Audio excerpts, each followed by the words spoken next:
Social distancing has been talked about a lot in the media as a way to address spread of disease. What I have done as a geriatrician most of my life is consider the opposite for my elderly patients. For those that are in long-term care facilities, assisted livings, we're like, how do we make sure they're getting enough social contact?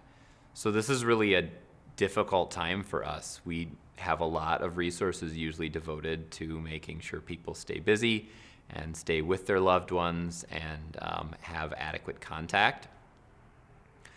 So I think that we are trying to make that balance right now, where we still provide for the emotional well-being and the spiritual well-being of our patients and loved ones by getting them adequate socialization, but still obeying the CDC's guidelines that distance is part of the treatment, social distancing is part of the treatment.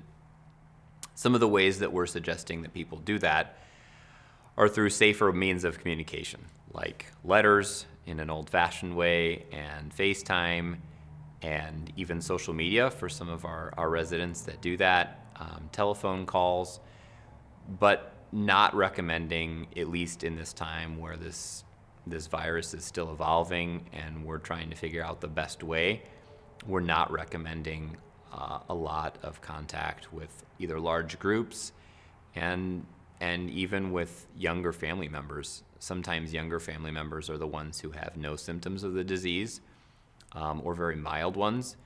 Most of us know when we're sick, and when we do, that's when we isolate ourselves from others to keep them safe.